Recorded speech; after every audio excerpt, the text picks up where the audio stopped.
lads, this is Martin here. This is Dean. I'm the Traveller Man. And I'm the Countryman. So we're back, episode 2, a Traveller and a Countryman. Podcast, yes. What do you think of the first one, Martin? I think it was okay, but it's not up to me what to think. I'm hoping that everybody else likes it, not just me. Well, how do you feel about it? Like, you hadn't done a podcast before. I listened over to it. I've never done a podcast before, no. But I listened over to it, and I thought there was some part of it interesting. But as I said, hopefully everybody else will find it interesting. It's not just me to say that it's interesting. And how, I was thinking about this actually, how was it hearing your own voice back? My own voice, I don't like hearing my own voice. Most people don't like the first time to do it. I'm kind of used to it now. Yeah. But most people get a bit freaked out when they hear their voice back played back. They get a little bit embarrassed. Right? No, I don't pass a bit of heat of it, honestly. It's not a problem for me. It's about time I heard my own voice back because I never get a chance to talk. You talked the head off a hammer. You were a good talker last week. Yeah, but sure, look, it all depends what comes to you, like, you know what I mean? Sometimes you can be in great form for talking and sometimes you can be just making a mumble of things. Now, I know in our last podcast I did repeat myself a couple of times, and when you have to repeat yourself for certain things, yeah, it sort of makes no sense then, you know what I mean? Well, some things make no sense. If you got to repeat. I think you were just filling gaps. You might have been a little bit nervous. Yeah, but with you, I have to explain myself over and over and over before you get to understand what I'm talking about, don't you? Yeah, but that's the method that Coca-Cola use. They just keep on bombarding you with the message. Is that right? Know what I mean? Yeah. And then eventually it'll go in. So I think you were good last week, considering it was your first ever podcast or your first ever time sitting down recording. Yeah. You were great at answering questions, but asking questions I didn't really get many asked. You know what I mean? Yeah. Well, at the end of the day, you did start it off with saying that you had an interest in travellers' culture. Yeah. So basically, I answered what I could to the best of my ability, and only what I sort of, let's say, I know a bit more about travellers' culture. Obviously, I'm a traveller at the end of the day, so it's probably all down to what questions you ask. You know what I mean? So obviously there's different answers for different questions, like, you know what I mean?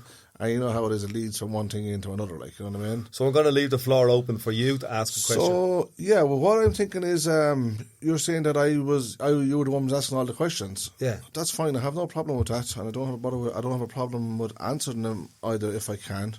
But I was just wondering myself, why are you so interested in travellers, Dean? That's what I was just trying to think. Oh, that's like reverse psychology I use. Come on now, it's give it a shot. Why am I so interested in travellers? Yeah. One is, I live in Ireland, and there is a group of people called travellers. Yes. When I was a kid, where I grew up in Ballymun, on the site where you are, I used to play there. Yes. As a kid. And when I was about 7 or 8 or 9, I can't remember the actual time, there was a feeling that went around the community, don't be overplaying with the traveller children. It was that in the settled community? In the settled community. What do you mean there was a feeling? Are you saying you were told this? Told this by adults. But were you told it by your parents? No. I think I might have been told it by me. I think I might have been told it by my parents, but you I can't don't remember. But I do know there was a sense around that time where all of a sudden the bogeyman was the traveller, and I didn't see it up until that point. But then you know the way when you're a kid and you're told something by an adult, you almost half believe it. Is it something that was going around in the area, or the people that you mixed with, or later on as an adult? In retrospect, I think I know where it came from. How long are we talking? Like, you're nearly 50 now, yes? I'm nearly 50 now. So how long are we talking back? This is about 1980. No, how old would you be? 7, 8 years old? I'd be like 7 or 8 years old. Okay, and you were actually allowed to go onto a traveller's site? Yeah, well, it wasn't a thing. It was just an extra part of the community. Or was it that you just wandered away from your home and you end up on a traveller's site? We used to just play everywhere. We'd go out. I think you might remember this. We'd go out as kids and you just ramble and roam everywhere. What age were you on that site from? I started off into that site. It would have been the older site. That's the third site there in the one spot, basically. So in the first time? The first time was back, I think, in 1979 when the Pope came to Ireland. We came to Dublin. So it was around that time that I was told. So we're talking like 40, I'm 50 now at the moment. We're talking 42 years ago. In say 79, yeah, it was 42 years ago, yeah. So it was around that time I was told, don't play around there. Yes. Yeah. Well, I don't know, maybe back then it was probably different with travellers in a sense. As a young lad that age, did you have any fear in you coming onto the site where there was travellers like? No, because as you know, travellers had big families. You don't know that, and so there would. And I came from a big family. Yeah, well, back then there would have been a lot of young lads probably at that time on the site. I'm guessing, but I'm just saying, on the site. If every family had a big family, it means there would have been a lot of young lads on the site. So you coming onto a site full of travellers, yeah, and you're only 8, 9 years old, yeah. You're looking at a complete different experience here now, right? From the settled where you just wandered off from. Yeah, not really. Like you would have been. Here's what I remember. Yeah, I remember playing everywhere, all over Ballymun. Right. I remember part of that was on the site. Part of it was in the factories. Part of it was hanging out with diggers. Part of it was up in the flats. Over in the forest, so it was just like another part of it. So they were the general things as a young lad, basically. They would be the general things that we would do. You'd head out and you'd go on an adventure. You'd go up the golf course. You'd go up the traveller site. You'd go up the forest. You'd go to the school. You just mooch around. Right. So, what was your experience when you come onto the traveller site? That's what I'm trying to ask you. Just hanging around and with kids, with traveller kids. Yeah. And did you ever have a problem with traveller kids, but even at that age? No. Obviously, you wouldn't understand prejudice or discrimination. We're all just kids. It's like the schoolyard. They're all just kids. So I think what happened was, around that time, Charlie Haughey had a plan. Yes. To I think he called it the final solution to the traveller problem or the traveller issue. And there was talk on the TV and radio discriminating travellers. And I think that went into the public. What was the story with Charlie Haughey? I don't remember that now. I wouldn't remember. So Charlie Haughey brought out legislation or a policy in government. Was it good or bad for travellers? Well, he wanted to basically get rid of the travelling people. He wanted to get rid of travellers. Yeah. So he's gone now and travellers are still around. He's gone now and travellers are still around. Well, without a doubt. Absolutely. His plan didn't work then. No, it didn't work. It was unsuccessful. I've never actually thought about that. That's the first time I've ever had that thought. That he is gone. And travellers are still here. And travellers are still here. Yeah, that's right. And many a person has tried to make decisions over travellers. That's a beautiful thing to say. Now, don't get me wrong, there is some good people who make decisions for travellers, who make good decisions for travellers. Because why? Because they care about travellers. If you understand what I'm saying, we have all sorts of, let's call it, our governments, if you like. You have 10 bad ones, but there's always one good person who will speak up that little bit. Like you can't take that away from them, like, you know what I mean? But yeah, back to that thing where I was saying there about Charlie Haughey, he's gone, we're 40 years on, and travellers are still around. And a majority of travellers are still in the same areas, if you know what I'm saying. For instance, if you go, right, Ballymun, we're talking Ballymun, right? Travellers are still in Ballymun. Now, a lot of travellers have moved off, and a lot of them are still there. If you go any part of Ireland, there is still travellers in the same areas. So Charlie Haughey's plan didn't work, did it? No, it didn't work. But I think it was effective in making a separation between basically it was traveller effective and settled people. It was effective in turning the settled community against travellers. Yeah. Is that what happened? I think that's what happened. That is what happened. Yeah, well, there you go. And I think that still happens today. It still resonates today. Yeah. Because if you talk to the average settled person or the average countryman in Ireland, I mentioned this in the podcast, the first podcast. Sorry, yeah. I have a feeling that I know that they would be afraid. They'd be afraid of travelling people. There'd be a fear there. But the thing about it is, we had likes of Michael D. Higgins. Yeah. Now he knows travellers. He knows travellers. He has went to certain what do you call it? Not entertainments. He's went to certain places where travellers have been like award this or award that, or you know what I'm talking about. We had Mary McAleese. Like when the site opened up, the site that's present now that we live in, when that opened up like 25 It's 25 years open now.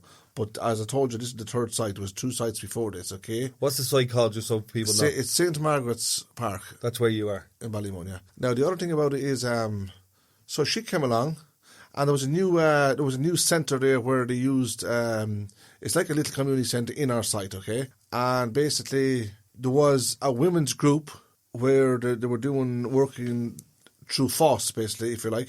So Mary McAleese came along. Just like Charlie Haughey? She was the president. No. No, I'm saying it's well gone, just like Charlie Haughey. That's 100%. Mary McAleese came along and, as a good gesture, with respect for travellers, to be honest about it, she came along and opened up it was called the grand opening of the centre, basically.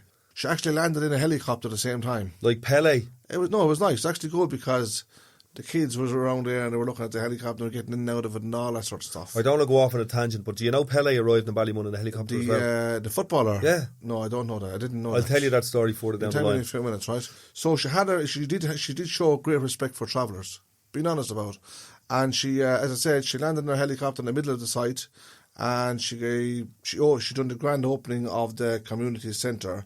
But it was great because it was starting off a women's group as a workforce kind of thing, you know what I mean? Now, it lasted for years and years and years. But I think the fact that she gave it her backings, it was great. It was a good, very, very good support. And it made, obviously, it made the travellers feel great about themselves as well, you know what I mean? Yeah, and I think someone like Mary McAleese or Michael D. Higgins are very tolerant. Michael D. Higgins, very tolerant, open people. They are, and I think he's great when it comes to the travelling side of things. There's a place there in where the travelling sort of, well, not the travelling community works, but it's not Pavy Point. It's to do with Pavy Point also. But you have another place there on North Circular Road as well where the travellers works. Yeah. What's that called? You know? Oh yeah, I'm trying to think. It's not Exchange House, is it? Exchange House. Yeah, that's another one. Exchange House. But anyway, we more or less call it the parish office. Oh, okay, very good. It's the parish of the travelling people. Basically, you have a couple of priests there who will be dealing with the travellers community in the line of, for instance, if there was a christening. Now, communions are done in the schools, okay? If there was a baby to be christened, the traveller, say 90%, probably 95% of the traveller people would go to this parish office. The parish of the travelling people. It's on the North Circular Road. No, and in the Dublin diocese. Diocese, okay. Yes. Yeah. They would go there to get a priest. Now, this has been happening for years and years and years. Didn't know anything about it. So those particular priests got to know almost every traveller in Dublin, the best way of putting it. But anyway, they would go there to get a priest to do the christening, basically. But the moral of the story was that Michael D. Higgins, anything that was taking place among the travelling people's workforce, if you like, there was a lot of travellers working in these, and there still is today. He would, I'm not saying he would be involved every single day in it, but there'd be certain things coming up, and he would attend them, and he'd get into photos, and he'd congratulate the people that needed, say, that were to be congratulated. So it gave them great spirit. It gave them great spirits, if you know what I mean. It lifted their confidence, their spirits, anything in the likes of that. Confidence. That's one of the things that interests me. It made them feel good about themselves in a sense where they actually had a president coming here to watch whatever was going on or whatever. He was interested. Yeah, whatever it was, yeah. Made it that he was interested also. So you're asking me why am I interested or fascinated with travelling people? And one of the reasons I am is because confidence. When I talk to travelling people, one of the things that I get from them is that there's a lack of confidence in the travelling community. There is, but some of them are good now. Some of them are very confident. But the thing about it is, the majority of them, yes, have a lack of confidence, and sometimes it can boil down to being like shy or first time experiences with I'm not the most confident guy in the world. You're quite confident. No, you're saying I'm confident. I'm telling you I'm not confident. And I mean in a sense where from what I see, okay, certain things you're shy about. Do you know what I mean? But then when you get into certain things like conversations, and you open up about conversations, then I think that that pushes aside, and somehow your confidence builds up in these things. Yeah, but I think you, as an example, you're very open to trying new things and to challenges and to things that would help your community or your family? Well, yes, in the later years, yes. I don't know, it's to do with something with being confident as you get older, or what is it? I'm not saying I'm old. I'm just saying, does it happen as a person? That's the second time you said that. You're 50 years of age. No, I don't mean it that way. I don't mean I'm not. I honestly don't feel old. I don't think I'm old. And I'm not going to tell myself I'm old either. And this is relevant to what we're talking about now. But the thing about what I was trying to say was, I think as a person gets older, as life goes on, you get more confident about certain things. You're mellowing and maturing a bit. Well, whatever. And maybe it could be the fact that are you? Do you feel more mature or do you feel more mellow? Yeah, of course I feel more mature. Obviously, I'm 50 years old, like, you know what I mean? Yeah. That was probably comes natural, like, you know what I mean? Yeah, as you go along, so you get more confidence about things. Mm-hmm. So therefore, you sort of feel the ability to, let's say, open up and talk more when you need to, kind of, if you know what I'm saying. Like, for instance, we were dealing a lot with Dublin City Council in the past, like, say, well, to be honest with you, in the past 10 years, yes, there's been a lot of issues with Dublin City Council and the travellers, the community where we live, basically. Because they have a lot of say about what happens on your site in terms of building and repairs and so on. What I sort of noticed was that, yeah, it's a Dublin City Council. You're a Dublin City Council tenant. That's what I was getting at. I'm a tenant paying rent, like where I live. You know what I mean? So we would have our rights to speak up. As a tenant, you have tenant rights. Yeah, that sort of stuff. Yeah. What I was saying was, anyway, when you get involved with this stuff, and you sort of call on for meetings, and you get to meet people that now I'm talking about Dublin City Council, and you get to meet them. You feel like someone has to talk up here. So basically you're just saying sort of not exactly what you want to say, it's what you feel that needs to be said. Mm-hmm. I think that's the moral of the. But anyway, things like that builds up your confidence. Yeah, so when you have when you have to be a voice in your community that speaks up, you get a bit of confidence from that, or you get experience from it. I think you're actually, how would I say this? I think you're actually pushing your confidence, being honest about it. Because you know there's no point sitting back and saying nothing, because nothing is going to happen, nothing's going to change. But when you're actually willing to speak out and talk, that's when changes are made. Okay, so we're talking about really interesting stuff here, right? Because like you're doing a podcast, you're a traveller man in Ireland, doing a podcast with a countryman or a settled man. This, as I said in the last one, this really doesn't happen. And what I'm really interested in is why are you here? What do you think we can do with this? What do you want to get out of it? What change do you think will come from this? I don't know if anything is going to change, to be honest with you, because you might say you hope that it would, but in what sense? Well, I think, what do you think is changing in you? What do I think is changing in me? I don't know. I think I'm just having a normal chat here. It feels like a normal chat. Yeah. And I'm guessing that's what it is anyway. That's all it is. Yeah, well, there we go. There's nothing to get excited about, is there? Or nothing to get shy about. No, that's right. I'm not shy about this.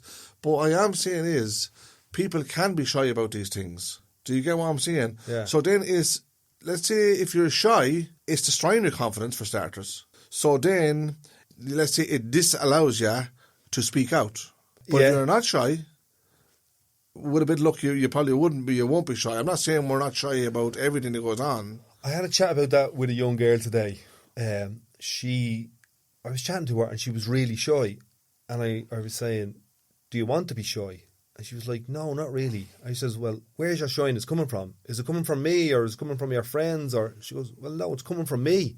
I said, well, if it's coming from you, can I change your shyness? And she's going, no. I said, well, who can change your shyness? Herself.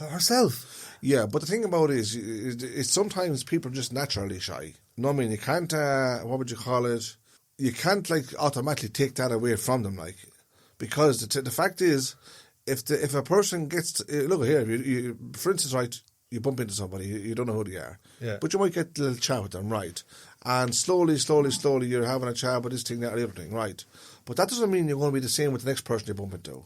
Do you get what I'm saying, if it makes any sense? Yeah. There's certain people you talk to and you might be shy about talking to them. Yeah. Then there's other people that you might bump into and you might be shy about talking to them.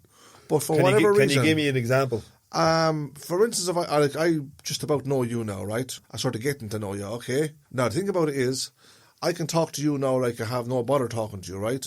I feel, like, say, comfortable where I can sort of say not just anything to you, but I can slag you if you want, and probably you can do the same to me if you want. Yeah, we have a bit of a laugh. We can get serious. So, there's a bit of an understanding there then, right? But that means we're not shy of each other, right, in that sense. But the thing about it is, so I can walk out the door there now, right? The door of the studio, yeah? And basically meet somebody out there. Either I put my talk to them or they put the talk to me. Either one of us can be shy about talking to each other. So then there's no conversation, is there?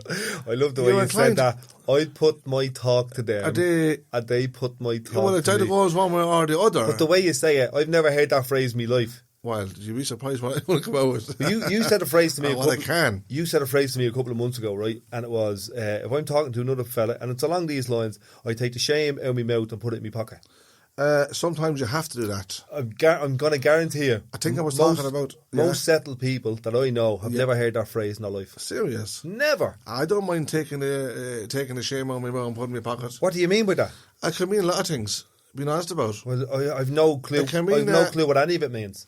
Well, did you ever hear the saying, if you don't ask, you won't get? So the dog that barks the loudest is the one that gets fed. Yeah, well, we can all go hungry if we don't talk up. In a sense where, like for instance, right, I want something. Yeah, if I'm ashamed, if I'm ashamed to ask about that something, it means the shame is in my mouth. Very good. So I take that shame out of my mouth and put it in my pocket. Then there's no more shame. I'm going to say what I have to say. But it's a shame to get that whatever it is I want. It's a shame in your mouth until you take it out. No, but it's just a saying. I know, but I'm trying to suss it out. Well, let's put it this way here. There's something stopping you from talking. Yeah. There's something stopping you from saying what you want to say. There's something stopping you from asking for that something that you want or need even. So therefore, that's why I say, I take the shame out of my mouth, I put it in my pocket, and I ask for that something that I need. I love the way you're raising your voice. Well, that's how it is. That's how it goes. So for me, I don't know if it's the same for everybody, but it is that for me. Believe me. I take the shame out of my mouth and put it in my pocket. I heard that one years and years ago. If you don't ask, you won't get. If you want, yeah. So my ma used to say, you might as well be looking at it than looking for it. Well, that's true. Yeah. You know, that's 100%. There's loads of them. But yeah, there's lots of stuff like that there. So what I was thinking was, anyway, as a countryman, what do you think of travellers' culture? What do I think of traveller culture? I think there's a lot of parts of traveller culture that explode my heart. In what sense? Well, there's community and family like I have rarely seen in modern times. Maybe not always on a halting site, but on a camp. On a camp, there's a certain like everyone is one family. It's one group of people almost. Do you know what I mean? Yeah. It's like an extended family, but the extended part is not even there. It's just like, these are all my family. So I remember being on camps and I got that feeling and I went, that's very rare these days. On camps, yeah. Yeah. On a halting site, sometimes you could have, halting site politics and bits and bobs, but you see small parts where it's well, in each bay it would be all family. You might have 10, 15, 20 people sharing 2 bays, and it's just like all family, from kids from 1 year of age to mammies up to 70, 80 years of age. Yeah. And it's just a lovely flow to the family dynamic. Like, you do a lot of interviews with travellers, don't you? And a lot of you've done a lot of filming with travellers in different music videos, documentary, in different parts of Ireland, conversations. I know travellers from different parts of Ireland. So you would know. What I'm saying is, the fact that you actually done a lot of filming, a lot of interviews with different travellers all around Ireland. Did you see any difference in the different travellers? Say, go outside Dublin now. Put Dublin aside for 1 second, right? You've been all over the country with travellers, haven't you? I wouldn't have had that much experience outside of Dublin, but I have some experience. Well, to me, that would be a lot of experience with travellers. Yeah. Did you see any difference in the travellers? Now, you know that, say for instance, right, the question would be, did you see any difference in the different travellers cultural-wise? I'd say down the country, they're more old school, old style, traditional Right. And that would be less tradition in Dublin. So, say for instance, take travellers now who keep horses now. There's not a lot of that in Dublin now, is there? There's not a lot of that in Dublin anymore. But there's no. there's a bit of it down the country, you know that? Well, you've got Certain less parts of it. restrictions, more space. More land, that's right. More land. Like Yeah. in Dublin, as you know, here when I was growing up in the 80s, there was no M50, there was no M1, and it was basically fields for the whole country. Yeah, that's right. And then we kind of got knocked in, and places like Finglas, Blanchardstown, Right. Ballymun, that would have travellers in it, kind of got their half their kind of access to fields taken away from them, you know. What I was asking you earlier on was about the fact that you're a countryman, yeah? No, I know you're a Dubliner, but you're a countryman to me, okay? I asked you, what did you think of travellers' culture? Do you see big differences between travellers and settled community in the lifestyles that they live? I would. I'd see, because of the size of the travelling community, I think percentage-wise there's more people in the travelling community that have faith. Right. You know what I mean? So let's say you had 100 settled fellas and 100 traveller fellas. Yes. The percentage of settled fellas that have faith or that go to mass regularly or that pray would be less than a group of traveller men, for example. Yeah, so there's a lot more faith. Yeah, I know that for sure. Like travellers, every traveller, in my experience, every traveller has a great faith. Now, but it's not every traveller that practices it. Yeah. Or even, say, preaches it. Do you know what I'm saying? Yeah. But I do know for sure, I've never doubted travellers in their faith, because I know that the without a doubt, they do have great belief. And I think that's one thing that's very important in the travelling community. But then on the other side, and this might be, you mightn't want to hear this, or might be controversial, you might even ask me not to say it, the relationship between traveller men and traveller women is different than the relationship between settled men and settled women. In what sense? Well, from my experience, traveller women would have, it seems like, less opportunity to do things. Or Less privileges. Less privileges or less opportunity for freedom. Yeah, because part of that would be traditional, you see. A traveller woman, say, when she marries a traveller man, basically, she's not that she's signing up to anything, but she knows the culture. She knows that it's up to the traveller man to go out there, do a bit of work, make a few bob if you can, right? I know there's a big unemployment margin. I know that. Yeah. But on the other hand, anyway, she knows that. Not saying that it'd be rude to say this, but she knows that her job is going to be looking after maybe kids. And I know this. You have this in the settled community also, like cooking and washing, and she knows that her main job will be looking after the kids. Mm-hmm. Do you understand? Whereas the settled person, as far as I know, the woman would have the same job, but also be inclined to go out and find a job and bring an income back into the house. Yeah. Would I be right in saying that? You would. Recently, like I'm talking the last, say, 30 years, 40 years, yes, that's more than the case. Over 40 years ago, 50 years ago, definitely that wouldn't be the case. It wasn't happening. It wasn't happening. But could it be the case that there was no work for them? No, just the way the country was set up, the women weren't encouraged to go for employment. And, for example, if you were working in the civil service, say 30, 40 years ago, and it was a man and woman, and they, let's say they were going out with each other, and then they got married, she had to leave the civil service. Leave the job. So the settled woman did. The country woman did. So that was like 40 years ago. But why did she have to leave the job? Because that was the law. It was legislation. So basically, she had to go home and, let's say, as you go along, look after kids. Tend to the duties at home and be an at-home mother or whatever. But that has changed now for absolutely. Community. But it's only changed like 40 years ago. Yeah, that's right. And 40 years ago seems like a long, long time, but it's not. And on the other hand, that was a big thing when they brought them changes in, wasn't it? Absolutely, it revolutionised this whole country. It brought in a lot of change. It brought in changes where women could do a lot of things. Yeah, but in the line of women becoming, say Garda, women becoming Garda, women becoming train drivers, women becoming bus drivers, all of that stuff, like a lot of that sort of took off from where they changed all these legislations where women were actually... It's not that women weren't allowed to work. It's because, as far as I know anyway, it's because employers weren't hiring women. It could be a case where they didn't think women was good enough for these jobs. Yeah, Would that be the case? I watched a great film. Like driving a bus. You see a woman today driving a bus. Do you know what I mean? I watched a great film about. No, I'm talking about settled women here. You'll never see. You'll never see a traveller driving a bus. Well, never say never, man. Well, I thought I'd never see. I said at the moment. At the moment, Never. I've never seen a traveller woman driving a bus. I've never seen. I've never seen a traveller man like you doing a podcast. We never thought we'd see. We never thought we'd have a traveller woman in the dial, did we? Well, there you go. So anything is possible. That's great hopes for a lot of people. Yeah, and we have three. I think it's three at the moment in Ireland. 3 travellers who are Gardaí.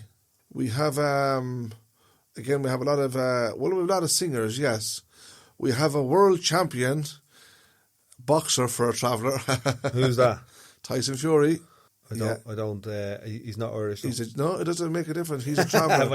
I don't care where he comes from. He's a traveller, and he's representing the whole complete. Look, he's representing England and Ireland. I have a feeling at the moment he's representing the whole world. He's world champion. In the last 3 or 4 years, a lot of change has happened in the travelling community, and I think in the next 3 or 4 years there'll be an awful lot more change. Yeah, and maybe one of those changes is in women, in how they see themselves, in the jobs that they do, in the careers that they might choose. No, at the moment, there's only now, don't get me wrong, I'm not saying I know any travellers, women, or any that's related to me, because I can't say yes, I don't. But I know that there is travelling women working, say, in certain jobs. There'll probably be small jobs, if you know what I mean, like as I was saying earlier on about the thing with Mary McAleese, stuff like that. But it's good; it gives them great confidence. Yeah.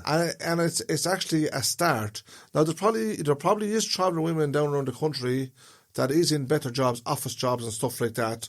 I don't know a big. Well, down in Cork, I think there was a group of them. You probably know more than I do because you're mixing more with the travellers down around there. Exactly. Down in Cork, there was a group of women, traveller women, who all just what's the word? Not qualified from college. I think there was a group of about 40 of them. There was, and there was two from Dublin here as well, wasn't there? They passed all their they became not barristers. They became I'm lost for it now. But it was great. It was a mother and daughter actually. That was on. Like, it was a big thing on the news there last year. When the mother, they graduated. The two of them graduated together. They graduated. Yeah, that was a big thing for travellers. That's the first time in the history of the state that has happened. Yes, but these two women, as a mother and daughter, was even more special. Being honest about, and also these two in particular, like you can imagine the amount of confidence that they have brought to other women, if you know what I'm saying, to allow them, like, to take a shot at being somebody, if you like.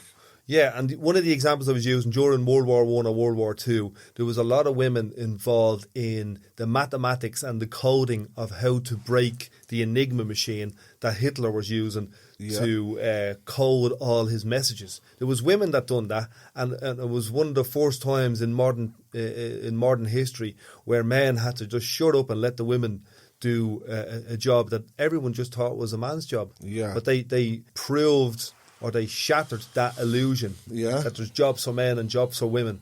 There's jobs for men and jobs for women if we allow that as men and as women. Because there's no reason a man can't be the person at home doing what you called earlier on the women's work, and there's no reason why a woman couldn't be the President of Ireland. Yeah, but that's a countryman's world at the moment. What do you mean? Well, what I mean is not happening in the traveller community right now. Well, okay, you just mentioned you have a senator. There's nothing to stop Eileen Flynn becoming the President of Ireland. Yeah, absolutely. No, I wasn't talking about the President. I was being sarcastic about the other things you were saying. Oh yeah, there's no doubt about that. She could be, yeah. And who knows, she might be, please God. I think she will be. She has the ability of being if she wants to. Absolutely. And I think that we have seen in the last number of years a number of taboos or elephants in the room or things we can't talk about just being shattered. I remember I was talking to my nephew the other day. He's a young guy from the North Inner City who's in Trinity College studying chemistry. First of all, he's from the North Inner City and he's in Trinity College and he's studying chemistry. You're talking about he came from a rough area. Do you know what I mean? He came from what's perceived to be a rough area. Yes. So I was talking to him about a few things, and one of the things I said was, when I was a kid here in Ballymun, I was in school, I was left-handed, and I was almost told to go home because I was left-handed. Sure, I know we mentioned a brief word about this in our first podcast, actually. Do you remember the young lad in Boyzone who died? Yes. Stephen Gately. Stephen Gately, yeah. He came from North Inner City. He was from Sheriff Street, wasn't it? No, that was was perceived to be a rough area. That's where my dad's from. And but we do know that it was a rough area years ago. Yeah. But I know it has changed as well, also down around there. Mm-hmm. But surprisingly, good talent can come from rough areas. Yeah, like he was a musical talent, and they travelled the world and so on. That's right. But there's also young guys, men and women, boys and girls, down in areas in town, in rough areas and working class areas, let's say, that are doing barristers, computer science, right, all of that type of stuff. But it's good. I think it's phenomenal. Yeah, but don't forget, these are the things. One person can encourage another person without even realising that you're actually encouraging somebody. And that's my point about you on this podcast. Yeah. I think you, without knowing it... You're hitting back at me now, yeah? No, I'm just saying, without knowing it, you are going to encourage and inspire... Yes. Not just travelling men, not just travelling women and boys and girls, but settled people, country people. Yeah. Like I mentioned to me dad briefly that me and you might be doing a podcast, right? And he was like, that's so inspiring. He said, talk to me a little bit about Martin. So I said, well, Martin's like this, and he's humble, and he has faith and all this type of stuff. Me dad said, you're after helping me change my perception of travelling people there. Really, yeah. By having that very short just conversation. Just by a small chat. Yeah. Being honest about it, there's a lot of information out there about travellers. Yeah. But the majority of it is all wrong. And where is that information? Well, it's come from the wrong people, for starters. So it would be stuff like news... It's all negative. Papers, Negativity. radio. Yeah, the media. Yeah. Yeah, a lot of the media. Maybe not at all, but a lot of it, yes. So a 10-minute conversation I had with my dad about you. Because you got to know somebody, basically. Because I got to know somebody. He was like, that's after helping me change my perception or my prejudice or my perspective about a whole community of people. Yeah, well, I think that boils back down to a bit of our last, when I say our last podcast, our first one, I think it boils down to a little bit of not knowing a person. Yeah. I think we brought that a little bit up as well, didn't we? Mm-hmm. Whereas if you don't know a person, it's obviously wrong to judge them for starters. But on the other hand, getting to know them, you might see the real person and the better side of them, if you know what I'm saying. Yeah, and having an opportunity to get to know them. So there's the opportunity to get to know them, and then there's the openness to want to get to know them. Yes. So my dad had both of them. He was open to it, and he allowed himself it to happen. He gave himself the opportunity to do it. He sat down and he went, right, I'm going to listen to my son here about this travelling fella who seems to be hanging around with a lot. This Egypt that you're hanging around with. This Egypt. Yeah, that's right. You know, getting to know. But yeah, that was good that you're what you're saying there. You got him to, but in changing his perspectives, did he have a bad perspective of a traveller? His would probably be typical of a settled people, as in their stories or the ideas they have in their head about travelling people comes from the radio and the TV and the paper. Right, that's fine, and that's not good sometimes. The other thing about it is, could it be, say, your dad probably never mixed with travellers, did he? You never got to know travellers. I think you said that, did you? He met you very briefly, and he met Haughey Maughan very briefly as well. Right. I think he sat in Haughey Maughan's. Yeah, but that's probably only recently, though. That's only recently. Yeah, but what I'm getting at is, if, for instance, if he never knew travellers and he never met travellers, could it be something that's in his mind for the last 30 years? Absolutely. I think it's something that's in a lot of Irish people, settled Irish people's minds for the last 30 years or more. Since about 1979, when Charles Haughey came out with this crazy idea that we're going to assimilate the travelling community. Right. You know? So basically, half of his plan worked. It worked by getting into people's minds, but it didn't work by getting rid of the travellers. So we said that earlier on, didn't we? No. And now we're here 30 years later. A traveller and a countryman. Having conversations to open up people's hearts and minds and maybe change people's perception of both countrymen and travellers. That's a two-way street. So basically what you're saying here is you have a countryman, you have a traveller sitting here in a studio having a normal, just sensible, let's say civilised chat about general things, yeah? And having the crack. And if, of course, why not?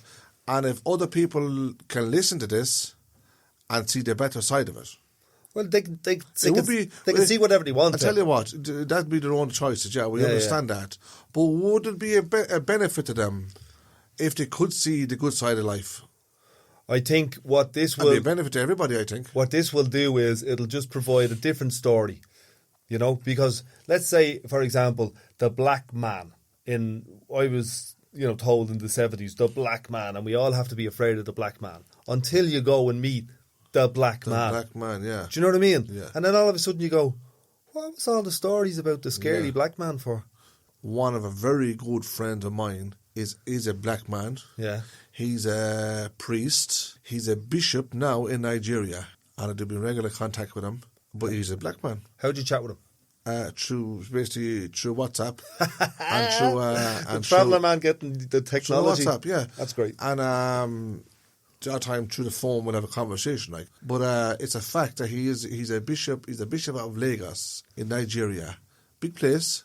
Absolutely, it's a monster of a place. He's one of my best friends. I know him like 20. I've known him 25 years now. Wow.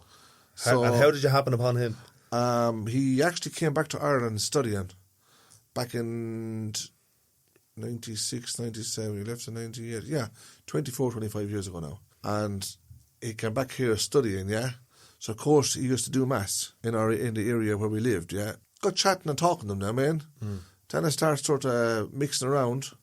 And then, say, we went to Lough Derg, which is a pilgrimage site. In Donegal. That's a long, long time ago now. Then he was studying back here for 2 years, actually. But he was a very, very nice priest. But one time he experienced a bit of racism in Dublin, believe it or not. I'll tell you how it happened, if you want to hear about it. Yeah, go on. He went into a supermarket. I'm not going to mention the supermarket, because it wouldn't be fair. One of the managers in the supermarket asked him to leave, and he wouldn't give him a reason or an excuse or one to another. It was very, very embarrassing, but I wasn't there. When was this, like recently, 20 years ago or whatever? It's 25 years ago. 25 years ago. 24, 25 years ago. And that is recently. That's not a long time ago. No, absolutely. Yeah, it's not a long time ago. We're not talking back in the 50s or the 60s. If you understand, if you know what I'm talking about. Yeah. Americans. A lot of, as we said earlier on, a lot of things in the last 30 years in this country has changed, including the treatment or the perception or the prejudice of black people. Yeah, but let me tell you something anyway. Go on. He was upset about it, no doubt. But he didn't use it against anybody, like, if you know what I'm saying. Mm-hmm. And he wasn't looking for the sympathy card here. Because I'll tell you why. The amount of people in the church were all white people, all settled community. No, they weren't all settled community. There was a minority of travellers there also. The settled people in that church, they absolutely adored him. They loved him. So it wasn't the case everywhere, if you know what I'm saying. It was just that particular moment. Yeah. For one reason or another, this guy in a certain shop took it upon himself to look at. I'm going to put this black guy on my shop. So he was without a doubt racist, and was thinking the wrong things about this. But what he didn't know was this man was a priest, and now he turned out to be the Bishop of Lagos. But what I'm trying to say is that all people are not the same, no matter how we think. So there is some great people in the settled community also. It's not just if a traveller or anybody or a black man is being racist against or discriminated against. Like, you ever hear the word saying, I know we're going into some different thing here now, right? You ever hear the word saying about, now this all started off because of a black man. I'm telling you, I knew a black man, and he was a good friend of mine, and he's a bishop in Lagos now, right? That's where this came from, right? Did you ever, you've heard the word say where, we can't tar all these people with the one brush. Yeah. You mentioned it before, don't judge a book by its cover. That's 100%, yeah. So what I am saying now is that I can't tar all the settled community with the one brush if I wanted to. So I'll just point out to you there now, where one person in a shop told this black man to get out of his shop for no reason, but yet we have 100 people in the church who actually adore this black man, loved him, and loved the mass that he was giving out, if you know what I'm saying the mass that he was saying, loved his conversations through the mass, got to know him, so they knew him then, didn't they? That's what I'm trying to point out. Yeah, so if that fella took the time to get to know him, he might have seen a better person. He mightn't have put his prejudice first. Yes. So I was just thinking there, because you're a man of faith, a man of God, and forgive them What's that one? Forgive them for they know not what they do. You know what I mean? So I think that's interesting. Like. No, you have to forgive people because you can't always take a person, even if they make mistakes. There's nobody perfect in this world. We all know that. Even me, even I'm not perfect. No, what I'm saying is... You're the only one. No, I was saying even I'm not perfect. We're all infallible, is that the word? No, what I'm saying is here, right? Basically, the fact that we're all not perfect, right? You just can't take a person and say, he's this, he's that, he's the other, in a negative way. Sometimes you have to look for the good in people. You do know that. Yeah. You can't just... I love the way you say instance, that. You could have asked me, you tell me what I'm going to think by asking me. You do know that. No, what I'm trying to say here is, right, we have Dean here, yeah? Dean makes a mistake and he says something wrong or he does something wrong, yeah? Does that make Dean the worst person in this world? Does it make him a bad person? No, it doesn't. Because why? Because he made a mistake. But the fact that he made a mistake is because he's not perfect. If he was perfect, he wouldn't make mistakes. Yeah. So we all make mistakes, which means we are all not perfect. But sometimes we pretend. So that's where we have to look for the good side of stuff. So sometimes we pretend, we play a game where we pretend we're perfect. No, we don't pretend to be perfect. We try to be perfect. Yeah, I don't know. Pretending is not good. Because I'll tell you why. You can fool some people some of the times, but you can't fool all of the people all of the time. So pretending is no good. I can smell a T-shirt coming up here now. Whatever. Pretending is no good. Yeah. Do you get what I'm saying? So therefore... But we do pretend. We do play a game where we pretend. I'm going to give an example of that. I know some traveller lads who put a face on or a mask on, right, where they pretend to be aggressive, let's say. Right. If you pretend to be perfect, you're going to fail. I'm not talking about pretending to be perfect. I'm talking about pretending to be... We weren't talking about perfect. Pretending to be aggressive. We were talking about perfect. It's all boiling back to the one thing, right? Okay, yeah. If you pretend to be perfect, pretend you're going to fail. If you try to be perfect, then you can progress. You can only get better.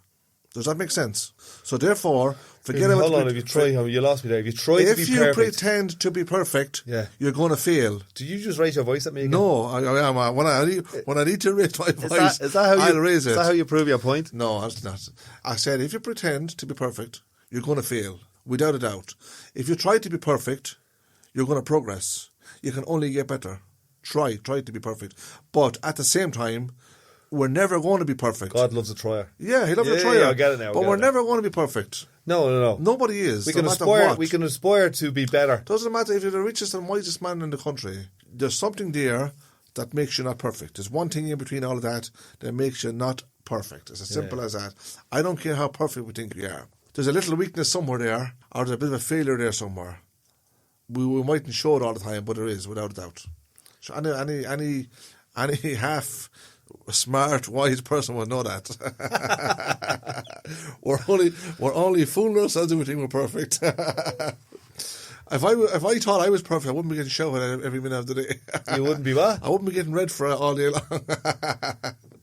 Getting give out to, is it?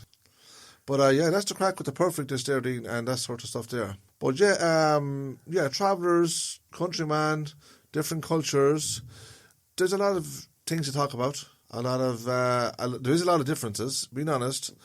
But the fact is, we're all come from the one place and we're all going to the one place. Hopefully. Going home. Going home. You ever heard that one, yeah?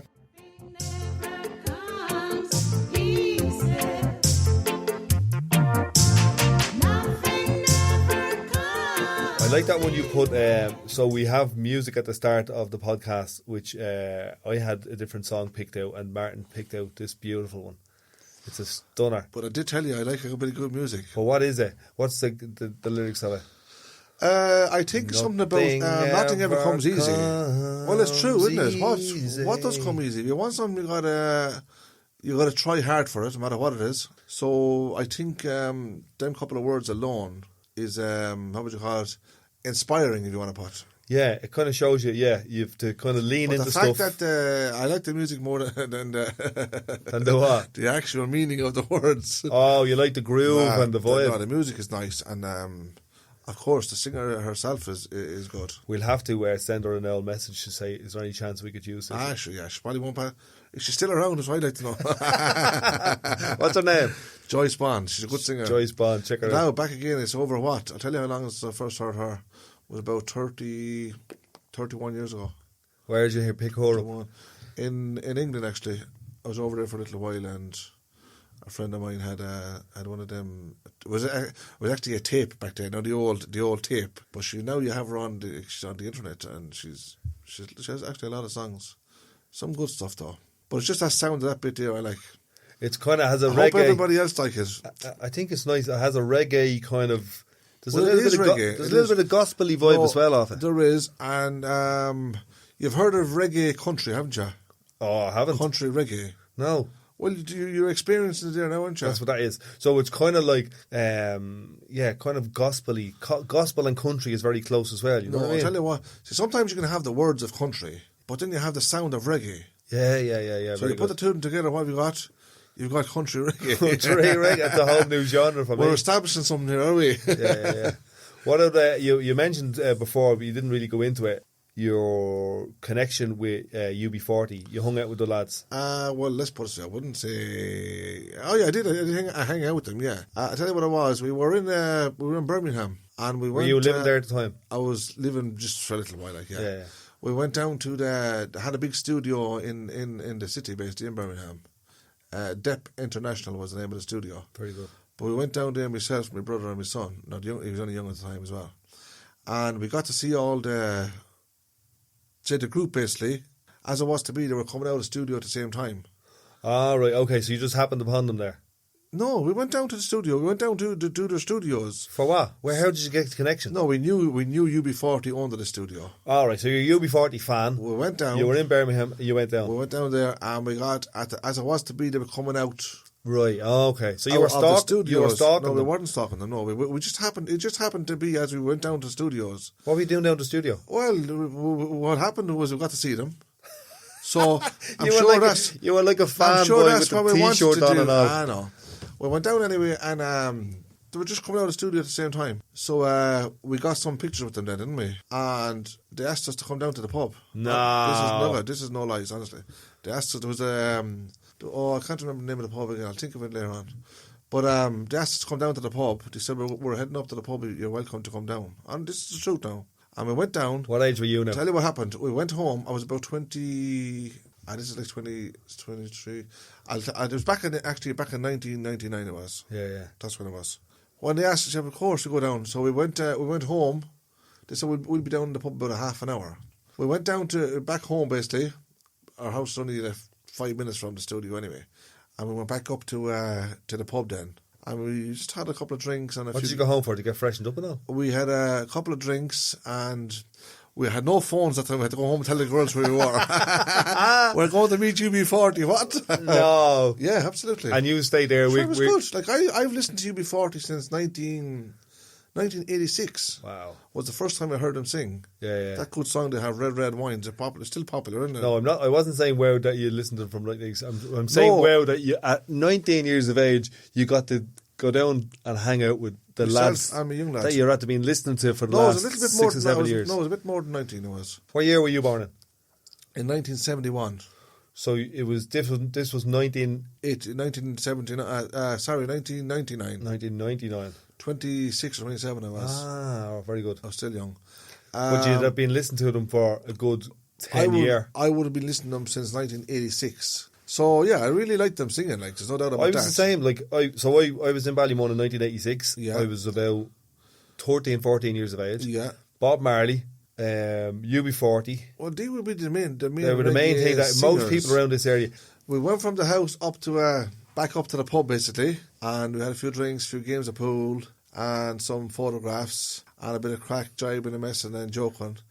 And at the same time, one of them was actually on an interview on the phone, basically. Oh, very good. The phone through in the bar, basically.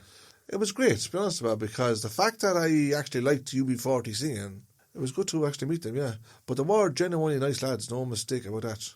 And you still have photographs? Lovely, I think down to earth lads. They were just like chatting and joking, and what normal people do, they were doing it, having the crack, the best of crack.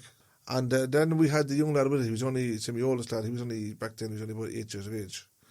And I had a great respect for him also at the time. Well, as a kid, like, you know what I mean? And do you still have photographs? I still have all the photographs, yeah. Sure, what do you want me to do? Take photographs? We'll have to set... If we get... What do you want me to do? Take photographs and dump them, is it? I'm not into that habit. People done that. People used to have photograph albums and then they'd have them for 20 years and then they go, get rid of them photographs. No, I'll tell you what a lot of people might do with photographs is... If it's coming to, if it's family photographs, like say, my mother now, she'd have a lot of old photographs, a lot of stuff. Today, it's all done by the phone, and it's just snap, and no one ever gets to see them. No one's even looking at them. People do videos and all. They'll get sent around the WhatsApps, all right, but that's it. Other than that, there's nobody printing up photos. Unless there's like a 24th or something like that. So you might be you could be in 100 photos, well, here, you could be in 50 photos in a year, and you mightn't see one of them. So where's all these photos gone to, like, you know what I mean? But yeah, the old school, like say my mother now and her generation, basically, what they would have done, they would have, any photos that was ever took with the old cameras, they would have always got them printed up. And put in the book. So they'd have more stuff today than any of the young people would have. As, you know what I'm saying? What they would do then also is, say if they were sorting out photos now, say and a photo pops up of a certain person here or a certain person there, they'd nearly send them give them to them people so that they can have them themselves as... I wouldn't call them souvenirs, like, but... No, but that's what my dad would do with his sister, memory, for like. example. My dad's sister, she lives in Coolock, and my dad would... Occasionally, she sends pictures over. Here's something from the 50s or the 70s. Yeah, that kind of thing. And everyone's around looking at it. It's great. Yes, that's what I'm saying. What I was going to say there was, when we set up... I don't want to use a foreign language now, but you know what Instagram is? Instagram. Yeah. No, I don't use Instagram. Okay, no. so to promote... I know what WhatsApp is. To promote this podcast, we're going to set up a thing called Instagram.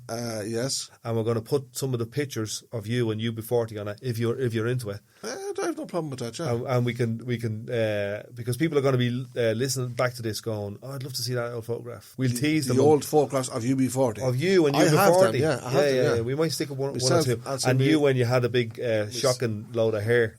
That's right, I did have a lot of hair at the time, believe it or not. I have a nice trimmed down crew cut now, wouldn't it? Martin had crew cut. What was crew cut? I had the privilege of seeing Martin getting his hair cut last week. Number 5 on the sides. I had the privilege of seeing Martin getting his hair cut last week. Okay, now, when you see this fella, you're going to go, oh my God, he's a good looker. But he's fighting back he's fighting the years a little bit, you know what I mean? Is that right, Dean? So we're going to stick up a nice picture. Actually, talking about pictures, you might already know Martin because his face was all over the bus shelters. I was sleeping in them, was I? You were sleeping in them. During the census, we shot some of the video for the census for this year in Ballymun with Martin and a few other people. So Martin and his family are a travelling family in the posters and the promotion and the video for their census because I think it's about time that we realise that the travelling people outlived Charlie Haughey. Well, yeah. And my grandson with the hat. Is he with the grandson with the hat on. So if you're seeing a little cute traveller boy on the census a couple of freckles there. Yeah, he's a beauty. He stole the show, actually. He's good, wasn't he? And I find that really interesting that a young traveller boy can steal the show. You know what I mean? Yeah. Because in that you had, older people, you had black people, you had disabled people, you had all types, but it was a young, cute traveller boy. Put them all in second place. It's like the Clint Eastwood film. We had the good, myself basically. Yeah. The bad. Sorry, Dean. That was ugly. me. Yeah. That was you. Yeah. I was in it as well. We had the good, the bad, and the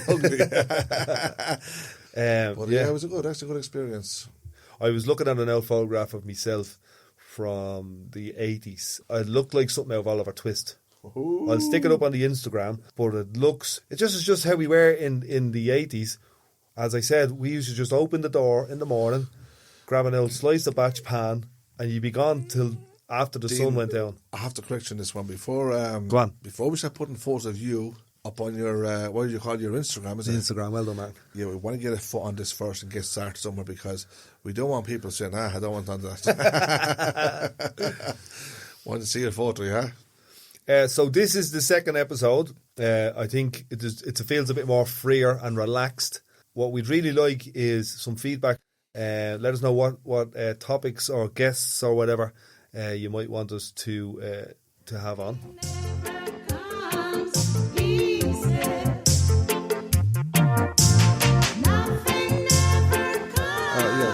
When did you actually first get to know travellers? Would it be 20 years ago? I know you said about you were hanging around travellers, you were 8 years old, And look, the reality is you're still only a baby, put it that way.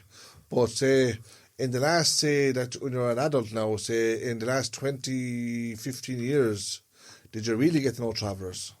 So I was working up in Finglas with some young lads up in Villa Park and Dunsink. Yes. And I kind of got to know them really well and had the crack. At the start when I was hanging out with them. How long ago was that? I'd say that was, say, 15 years ago. Right. When I was hanging out with them. Would this be when you became a community worker? Like? Yeah. We actually met one of them when we done the protest on the depot, which we might talk about next week. We should talk about the protest. That was actually very interesting. Yeah, we might chat about that a bit more. Too bad we had the protest as well when I do think of it. But there was one of the fellas I met there, and I hadn't seen him in about 5 years. But instantly, he knew who I was, I knew who he was, and we connected.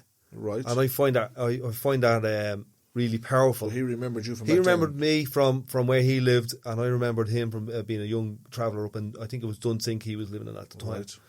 But straight away, we just looked at each other and went, I know him, he knows me, everybody relax. Yeah, that was you know what I mean? And he didn't beat you up, Rand, no. I'm a big enough fella. No, I'm joking. So that's, from about that time, about 15 years ago. Where You really got to know travellers. I really got to know travellers, hang out with them, understand them, beyond... So tell me something, is it your... Sorry, go ahead. Beyond, because I find the initial thing with travellers is, especially with traveller men, is that they're on the back foot, jabbing. Beyond that little mask that they might wear, there was a deeper connection, a deeper conversation to be had, and these lads allowed me in because I allowed them in. Well, that's good. Do you know how your work takes you a lot of places? Yeah. And as I said earlier on, all these interviews and this music stuff you're into and all the television work that you're into, yeah? I know you do a lot of it with Settle Community, but you also do a lot of that with travellers, is that right? Yeah, I done one TV show specifically with a young traveller fella who wanted to become a comedian. So that was really interesting. That would have been interesting, yeah. Go on, what were you saying? I was going to say how did you actually find travellers in the line of education, intelligence, or say their understandings to these projects? I'd say they'd have more wisdom than education. Right. You know what I mean? Well, yeah, education wouldn't have been it would have been a very big thing in the travelling community anyway. But we would have learned to read and write all right, that sort of stuff. But there's wisdom. I'd say that there's a shyness or a lack of confidence, and there's a bit of defensiveness. So when I say there's a bit of defensiveness, I mentioned that a second ago, especially if I meet traveller men, they're kind of on the back foot, jabbing. They're kind of defending something with it, you know what I mean, straight away. Yeah, Dean, I don't mind having a chat with you, as I said, about this. I don't want you repeating the one word all the time, right? You sound like Fight there with the back foot and jab. There's kind of, how am I going to say? Are you saying that they actually open up when they're talking to you? They'd open up and talking to you, but the very first time would be chest out and they'd be fists up. Are you serious? Yeah. The very first time we met, Martin. Yeah. You had your fist up. I said, "Didn't calm down." I said, "No need for this." Do you want to talk about it for a minute? The first time I met you, I said to you, "What was it?" we were planning the protest. Is that right? We were planning the protest. Let's talk about the protest actually now. And you came along. No, we won't because it's going to take too long. It's a big gap. Let's give it 5 minutes. When the first time I ever met you, right? I asked you. I said, obviously I didn't meet you before, so I didn't know what the crack was, yeah? And I said, what's this big-headed, whatever, right? You were saying this to yourself? I'm only joking, yeah, I was saying to myself. No, I'll tell you what it was. I asked you, I said, what's in this for you, is that right? Because the reason I asked you what's in this for you is, right? Because we were having a protest. We were doing this, travellers ourselves, basically. We didn't have no backhands behind us. We decided, look, we're going to do this. It was to do with that big depot. We'll talk about the depot next week again. Is that fair enough? Fair enough. Because it's a long story also. So we were going to give it a go ourselves. But we done it because we had no choice to do it. Yeah. Because no one was listening to us. So along comes Dean, and automatically I thought, well, look, I haven't seen you around here before. You're telling me you're a big part of the community. Mm. Now, I did, in the end, you told me then afterwards that you are working with traveller lads. Mm. It's just in my time, I never seen you. I was an angry person at the time. Being honest about it, I was, because the way things were being, people and things are being treated where we live. and all down to Dublin City Council again. A lot of ignorance. So that was the reason I said to you, what's in it for you? Why would you come here? I was actually surprised, to be honest about it. You know that now anyway. I was saying, why would you come here wanting to stand up for a traveller or travellers? Or with a traveller. With travellers, not just me. And having, say, and nothing being in it for you. So that's why I asked that question. What's in it for you? What did I say was in it for me? You said there's nothing in it for me. I have loads of money. I have a house in Malahide. I actually said what's in it for community, me you said. is community. You said what's in it. I remember you saying what's in it for me love. Is community. So that was the thing that probably struck me was when you said it's community. Yeah. So you were saying but it was still a bit awkward because you were saying, look, we are the community. Basically, ourselves as travellers and you as a countryman coming onto the site. Of course, I think I did have the right. I think it was in my rights at the time to ask the question. I might have been a bit ignorant, but at the same time, that's how I felt. So what I done was, what you backed us up. You backed us up on it on the protest. You explained, of course, why you were there and that you wanted to be there. And yeah, you done in the end, you done great work because a lot of good things have come out of it now on the fact that we done that protest. But we needed guidance. We did need the guidance, but there was no one to turn to for that. In the line of us setting up a protest, it was very, very easy to get into trouble doing that, especially with the Gardaí, you know what I mean? So the fact that you done this previously, I didn't know about it, but you told me when we got to know each other, you told me that you were, say, you done a protest down somewhere in Apollo House, is that right? Mm-hmm. Yeah, now that was a big, big, big thing, all right? So the whole country knew about that, but I just didn't know that you were the you were the instigator. I was the chancer. You were the man that was doing it. So that was interesting also. So yeah, then you told us exactly how to go about the protest. So we're going to talk and more. Thank God no one got arrested. Well, that's part of the strategy. Yeah. We're going to talk more about that maybe next week. Please God. What brought us onto this conversation was putting your fists up. Because what happened, you said to me, what are you here for? What are you going to get out of this? And I said, I'm just here for community. Yeah, that was good, yeah. And I took my money out of my pocket and my phone out of my pocket and put it on the ground. And when you looked, it was gone. And put my fists you up and said, said, traveller site, didn't you? do you want to have a knock? Do you want to have a knock? We'll knock you here on this site. Whoa, go on, Dean. In front of your friends and family. Yeah, but that wasn't happening, Dean. I tell you one thing, I don't think you've seen an angry man that day, did you then? Because I'm passionate about what I do. Yeah. And I think if you can see... It was actually very interesting, being honest about it. Yeah, if you can see past your initial perception of me. And then I get to know Dean, and now I get to say I'm sick of looking at Dean. But, yeah, look, we all have a story to tell, haven't we? Yeah. And it was interesting. And a lot of progress has been made since that, being honest about it, yes. But also, I think what might have opened up the council's eyes on a certain part of it also was that the fact that we actually had a settled man who's big in the community, who has integrated with a lot of travellers throughout Ireland, who is into all this stuff where you're filming and, say, recording, interviewing, all that stuff. I think that played a big part also in it. It meant that we had your backings at that stage. And I'm guessing that that's what did open up a lot of the eyes in the councils also. In Dublin City Council, yeah. Yeah, we had there was a lot of ignorance. We had a different strategy and we had evidence as well. Mm-hmm. And we also had We had Rona. We had Rona also at the time. We had Unite Union on board as well. Yeah, who does the protesting, which is a big hand in the protesting because it's what they do. Is that right?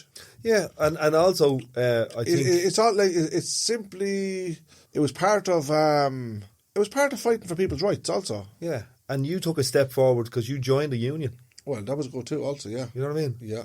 And I don't know how many other travelling people in the history of this state have ever joined the union. No. You know? But as I said, it's all forward from there, isn't it? Yeah. And there has been a lot of progress. And there is still progress getting made, even up to today, which is good. But it took a lot of force. It did take a bit of fighting. It took a lot of getting meetings together, asking asking for meetings. But that's only a brief rundown on that there. I think we'll have a proper chat about that. We'll get deeper into it next week because it is fascinating from the start. As an example of what we can do together in this country if when we get past our anger and our emotions and we start to use community, unions, intelligence and different strategies to achieve our objectives. Yes. Anything is possible. My dad was telling me about the church he goes to in Benidorm, and they have gospel there, and it's one of the Beautiful. things. I love it. Do they have that here? I love it. Not enough of it. I'll tell you who has gospel song here. Yeah. What would you call it? It's not the different religions. It's the different people. I tell you who's good now. The Nigerian people are good. Absolutely. You would love listening to them singing in the churches. Now, I used to go to a church in town, and there was a group there. It was a Catholic church, Catholic Mass. But there was a group there, and actually, what they used to sing like? They used to sing gospel songs, right? Mm-hmm. But they had that country sound to them. And I mean, absolutely used to love listening to them. They could sing, I'd say, through the Mass, and they'd say afterwards, they could sing probably 5 songs through all of that. But what they used to do then, after the Mass, they go into there was like a side room in the church. It was a fairly big room, like it would hold, let's say, 40 people comfortably, if you know what I'm saying. Yeah. Right. But again, they set up all the equipment for the singing and the guitars and all the instruments. And they sing the gospel songs. But they could sing within the length of time, they could sing probably 10 to 12 songs. It was the makings of an album, the best way to put it. Wow, yeah.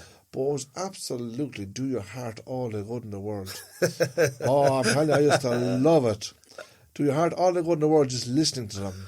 It was totally different, completely different. I'd love to do it with you. Go along with you. Yeah, but then what you had was you had the words of God in these songs. Yeah, built into it. So you had the country, how would you call it, the country sound. Yeah. And you had gospel, the words of the gospel. Yeah. Within that, then the music, of course, it's what all makes a song. And I'm putting these 3 things together makes a song. But it's there and it's live. It's live as well. So let's say, for instance, right, I like the words of the gospel, right? Now, then I have it in music, so I'm getting even that much more out of it. But I don't know, is everybody like this?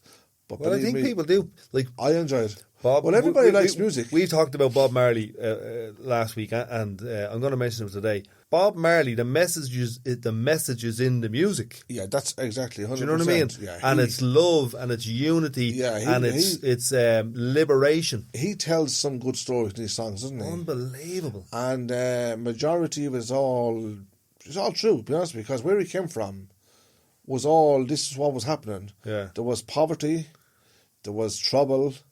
There was everything that could be wrong, there was there. There was drugs, there was racism. Yeah. There was oppression, there was slavery, there was manipulation. Yeah, so he put all that into songs. Do you know he played here? In Dublin, yeah, that's Dublin, right. Yeah. In Dalymount Park. That's right. I think it was 1979. Yeah. I actually watched a documentary in there about 9-10 months ago. Very, very interesting. So Bob Marley says, heaven is on earth. That's right. One of the messages I got from it. Yeah. Heaven is on earth. Yeah. Some of his songs, the story with some of his songs is that he sings them fast. Yeah. So you have to listen carefully. Over and over again. Because if you don't, you'll miss out a lot of good words. Yeah. And a lot of good, let's say, good sayings, good explanations in his songs. And you can miss out a lot of that if you're not listening carefully to them. Yeah. You can hear it, but that doesn't mean you listen. We listen to the plain songs, all right. Yeah. And it's very easy to enjoy the music side of it, the instrumental side of it. Do you know what I mean? Yeah. But when you listen to the words, there's a lot to be told. There's actually a lot to be learned from it. Because look, like everybody else, they had a culture also. Do you know what I mean? So they're expressing their story, and he expressed it through songs, which is brilliant, absolutely brilliant. There's a fascinating relationship between Irish people and Caribbeans, Jamaicans, people from Montserrat and so on. Yes. That we might explore in another episode down the line, because there's people in Montserrat in places in Montserrat called Kerry and all this, old black men that have Kerry accents. Yeah, that's right. Yeah, that's fascinating. You know that Lithuanians, you know that they've picked up the Irish, or genuinely original Irish language. Not Irish in Irish, English words, if you know what I'm saying. Right. But you would literally think that they were Irish people. Oh, so they got they're speaking the English language in an Irish accent. Yeah, the accent. Yeah, like the a accent, Dublin yeah. accent or whatever. Yeah, they picked up the. I know a few lads that are actually mechanics, yeah, and they're from Croatia, and they've picked up the Dublin accent. Yeah. You probably came across. Yeah, fellas like I've that. heard a few of them. Yeah. But I know one or two. I don't know them actually. Lithuanians, yeah, and I actually bought a car off them, yeah. But while I was on the phone, not only you probably laugh at this. Not only did I think that they were Irish. You thought they were settled people? No, worse again. Oh. It's not worse again. It's You better thought, again. you thought they were travelling men? I thought they were travelling men on the phone, and that's facts. There's no doubt about that. You might ask me, how do you manage that one? Am I stupid or something or what? But anyway. What's a traveller sound like? How did I know? When I got down there to buy the car off them, yeah, got talking to them anyway. Next, they started speaking their language, as I call it, their language. Yeah. Lithuanian language. I said, what the heck? I said, how did you learn that language? What language? Said the language you're speaking. I'm Lithuanian. And they were actually genuine facts. I thought they were travellers on the phone. Beautiful. Without a doubt. Now that sounds a bit silly, I know that. No, that's deadly. But that was my experience, and I can't help that. But the thing about it is, we don't want to piss people off talking too much about travellers. That's okay? twice you're at the course in this podcast. Sorry. There's only, I didn't mean to. I didn't think it was a curse. It wasn't actually a curse. Excuse the language. Let's not give them too much. Is that what you're saying? No, what I'm saying is, they probably don't want to talk too much about travellers. Yeah. Let's talk about the Countryman for a change for a while. Absolutely. Next week we'll talk about the Countryman. So that's all. We'll mix it. So that's it for now, is it? That's the one now. Well, I'm out of here. I'm going to walk up before I get kicked out. What's the song again? Nothing ever comes easy. Dean, please don't do it. Stick to the day job. I tell you, if I was as good looking as I could sing, we'd all be millionaires. You're going to destroy that song and people will never want to listen to it again. Take a handy, lads. Go on. Best luck, lads. Take care. Bye. The old traveller and the Countryman. Yeah, the traveller and the Countryman. Let us know what you think. Come back to us. Give us a bit of feedback. Yes. We'll see you soon. We'll see you on the road.